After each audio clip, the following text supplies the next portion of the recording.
आप सभी श्रोता मित्रों को हार्दिक नमस्कार। प्रस्तुत है श्री यशवंत जोशी जी द्वारा लिखित एक मराठी कहानी सुपारी।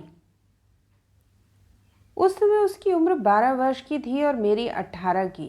आज भैया दूज का दिन था। उसके लिए मेरे 2 चचेरे भाई कुंकड़ से आए थे। मेरी बहन का नाम सुभद्रा था। वह 12 साल की थी। उसने जिद पकड़ी, आज भैया दूज है, सारा भोजन मैं ही बनाऊंगी। सोनू मेरी बहन का यह घर का नाम था। चावल कितने लिए? माँ ने पूछा। माँ तुम मत बोलो, मैं अपने अंदाज से सब करूँगी। भाजी में नमक मसाला भी, इमली गुड़ भी। माँ और मेरे चचेरे भाई घरेलू बातें कर रहे थे। माँ ने कहा, ठीक है लेकिन फजीहत मत होने देना। करीबन 1 घंटे बाद बहन ने खाना परोसने की सूचना दी। हम सब भाई खाने बैठे। भैया दाल कैसी बनी है? वाह बहुत अच्छी। दाल को सुड़कते हुए मैंने कहा, हाँ कह तो रहे हो अच्छी बनी है, लेकिन कटोरी खाली नहीं हो रही है। मेरा यह हर दिन का अनुभव है। बहन ने कोई चीज़ बनाई और मैंने कहा कि अच्छी बनी है तो वह थाल में ख़त्म होनी चाहिए, क्योंकि मेरे बहन का तर्कशास्त्र यह था कि चीज़ तब अच्छी बनी है जब उसकी कमी महसूस हो जाए। अब आखिरी बार भात लेने की बारी थी। अंदर भात खुरसते समय बर्तन की जो आवाज़ आ रही थी उससे मालूम हुआ कि भात खत्म हो गया है। बहन के आने पर भात की और मांग हुई। मेरे चचेरे भाई ने पूछा, क्यों सोनू भाई, भात खत्म हो गया ना? नाना खत्म क्यों होगा? उसने आग्रह पूर्वक चचेरे भाइयों को भात परोसा। मुझे अभी लेना था।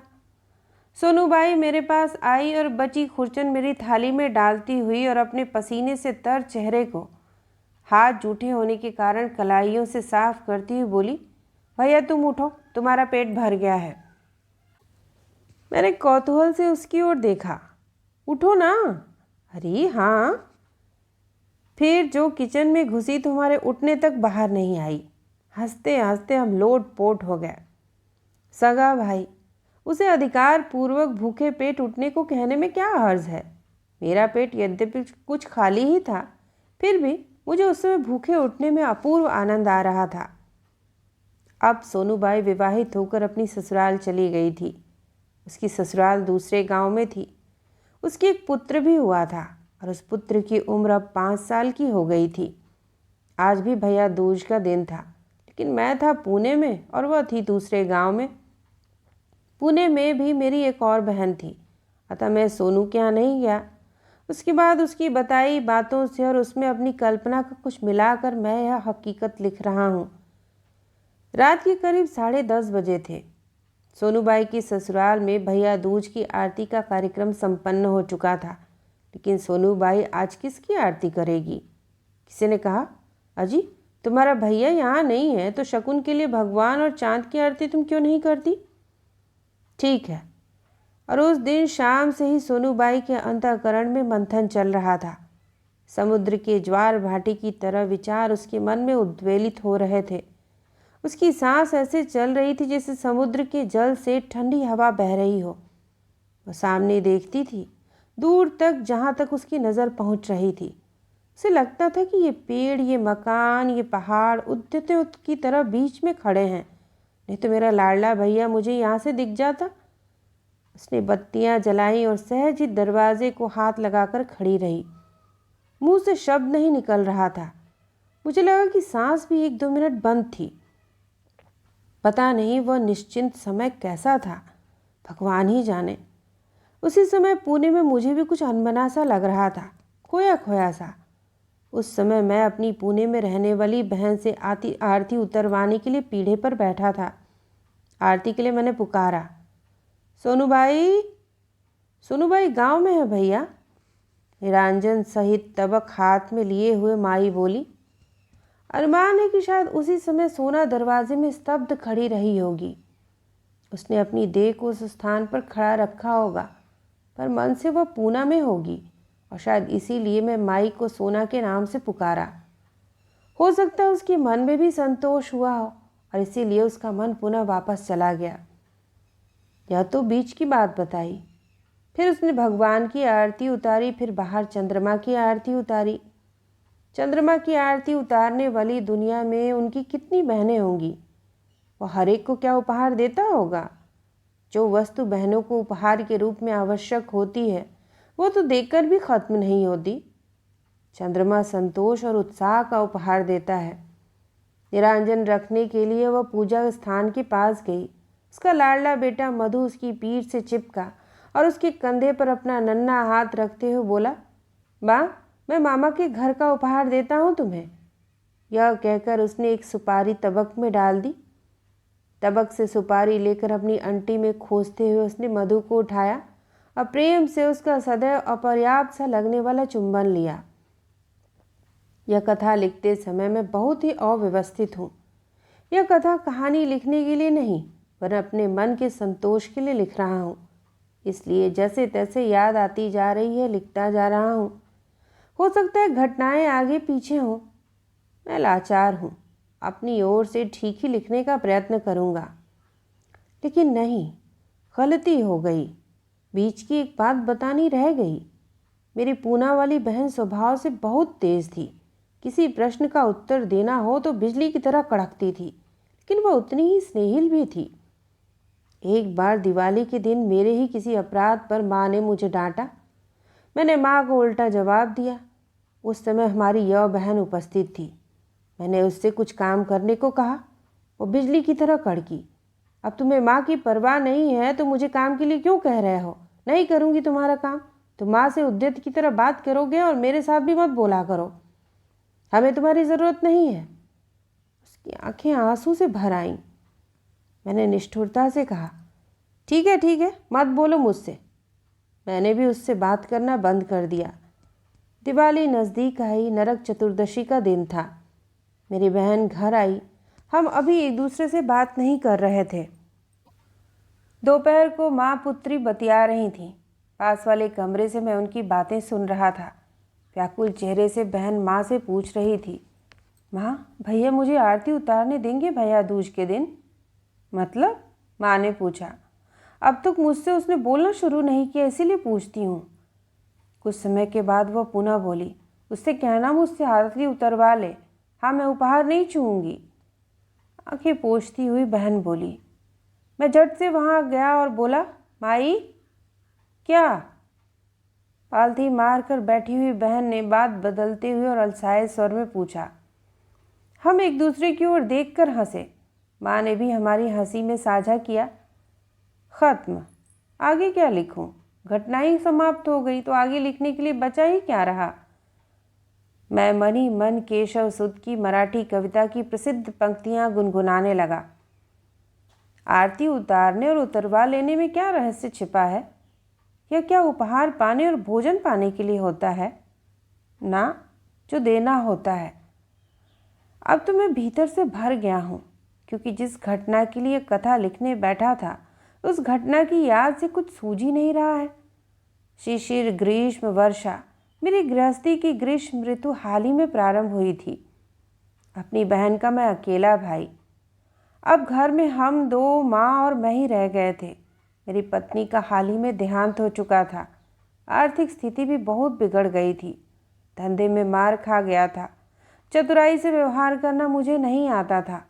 मुझे जल्दी गुस्सा आ जाता था और तुरंत ठंडा भी पड़ जाता था, स्टोव की तरह। मैं लोगों पर तुरंत विश्वास कर लेता था और धोखा भी खाता था। लोगों की ज़बान पर विश्वास रखता था और लोग मेरे भोलेपन से फ़ायदा भी उठाते थे।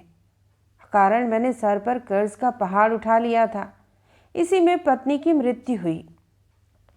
दीपावली आई। तय किया था कि कुछ तैयारियां नहीं करेंगे।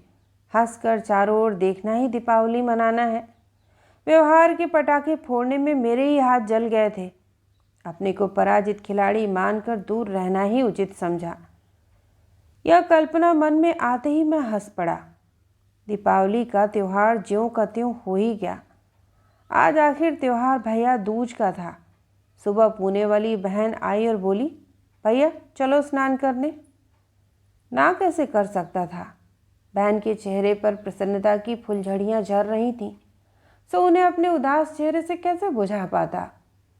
स्नान करने से पहले शरीर में तेल लगाते हुए मेरी बहन ने पूछा, भैया आज भोजन में क्या खाना चाहोगे? रोटी और बेसन की कढ़ी। यह क्या बक रहे हो? बक नहीं रहा हूँ, हिसाब से बोल रहा हूँ। भोजन के लिए बेसन की कढ़ी और रोटी, उपहार के रूप में सुपारी। घर में एक आध सुपारी भी है या नहीं? घर में मेरी एक भांजी थी बिमली। सुपारी के डिब्बे में उसने हाथ डालकर देखा, सुपारी नहीं थी। उसने कहा, माँ सुपारी भी डिब्बे में नहीं है। यह वाक्य सुनकर मुझे में अपमान जागा। मतलब एक भी चीज़ मेरे घर में नहीं थी। मैंने कहा, आज की भैया दूज भाग्यशाली है।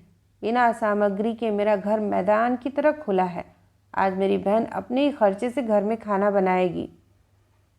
मेरी बहन दुखी होकर हंसी। मतलब यह कि आज की स्थिति के लिए करुणा, और इस स्थिति में भी मेरी प्रसन्न मन स्थिति के कारण हंसी। वस्तुतः भैया दूज के दिन भाई ही बहन के घर भोजन के लिए जाता है, लेकिन मैं अपने सगे संबंधियों के पास जाने से कतराता था, क्योंकि मेरी परिस्थितियां भयानक रूप से बुरी थीं।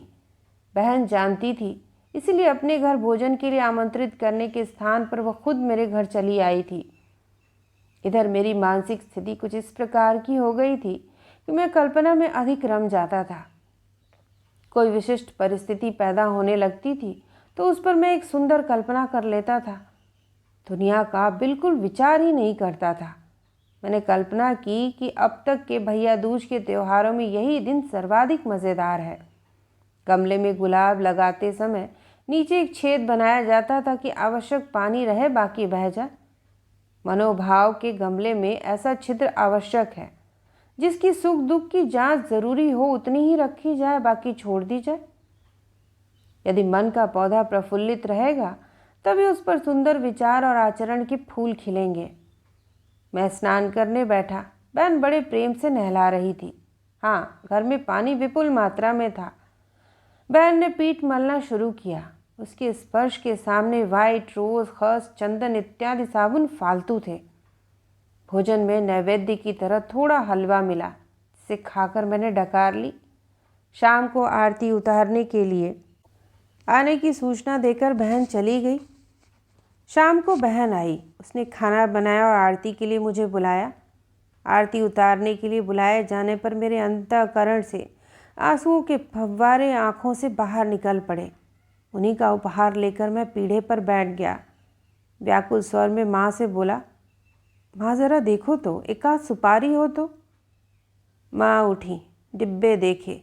हरे बहेड़े के डिब्बे में एक सुपारी निकल आई।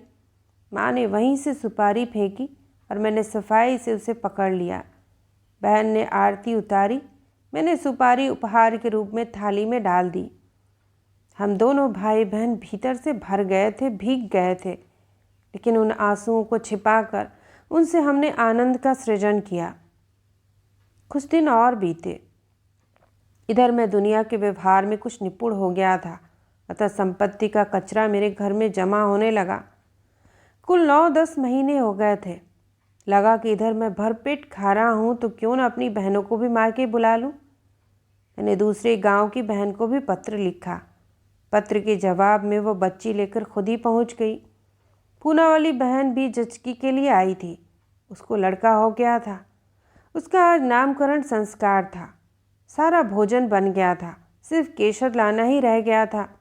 माँ ने कहा, भाऊ केशर ले आओगे? बहन सुन ही रही थी। उसने कहा, अब भैया को धूप में क्यों भेज रही हो? मेरे संदूक में देखो केशर है। उसने चाबी मेरे सामने फेंकी। केशर की डिबिया तो मिली ही, उसी के साथ एक मखमली डिबिया भी थी। यह क्या है? बहन से पूछने के लिए मैं उसके पास ले गया। माई, यह क्या है इस डिबिया में? मेरी बहन झटके से खटिया पर से उठी और मेरा हाथ पकड़कर डिबिया छीनने लगी। मुंह से बड़बड़ा रही थी, तुम्हें क्या करना है? मेरी कोई ख़ास चीज़ है उसमें। इस धक्का पेल में मैंने डिबिया खोलकर देखा तो उसमें एक सुपारी थी। मैंने पूछा, यह क्या माई? यही वो ख़ास चीज़ है? मैं ये सुपारी न देखूं इसलिए तुम मेरे हाथ से झपट रही थी। ऐसा क्या खास है इस सुपारी में? शर्म से ज़मीन की ओर माँ की तरफ देखती हुई वह बोली, भैया दूज का उपहार है वो मेरा। कांच के पीछे पारा लगाया जाए तो उसका आईना बनता है और उसमें अपना प्रतिबिंब दिखता है। पारे को निकाल दिया जाए तो उस कांच से हम आर पार देख सकते हैं। और उस कांच में हम अपने मुंह को देखने का प्रयास करें तो वो धुंधला दिखेगा। पिछले भैया दूज के अवसर पर मिले उपहार की यह सुपारी देखते समय मेरा मन कुछ भौचक्का सा हुआ और उसे संभालते समय मेरे मन में कांच, पारा, आईना इत्यादि के विचार आए। भैया दूज की सुपारी इतना संभाल कर क्यों रखी है? आंचल से आंखें पोंछती हुई वो बोली, मुझे इसे देखकर खुशी मिलती है। वह मेरे प्राणों को तसल्ली देती है, मेरा दिल आनंदित होता है। मेरे मायके का सारा सुख मेरे लिए सुपारी में भरा हुआ है। इतने में मेरी गांव वाली बहन सोना हाथ में सुपारी लेकर आई और बोली, सचमुच पता नहीं ऐसा क्यों होता है। यह देखो, मेरे मधु ने मजाक में यह सुपारी उपहार के रूप में मुझे दी है। लबाड़िया बोला, मैं देता हूँ उपहार में तुम्हारी आरती में।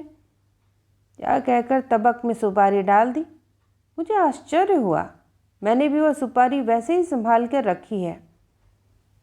बच्चों को कथा बताने के बाद जिस प्रकार उसका अभिप्राय बताया जाता है, उस प्रकार मैंने प्रवचन करना शुरू किया। सारे सुख दुख का स्वाद इस सुपारी की तरह है। सिर्फ भावना की आर्द्रता चाहिए। हम लोग पूजा करते समय, विवाह आदि समारोहों में देवताओं का आवाहन करते समय सुपारी की पूजा करते हैं, है ना? आगे मुझे याद नहीं आ रहे थे। मन भराया, आंखों में आंसू थे।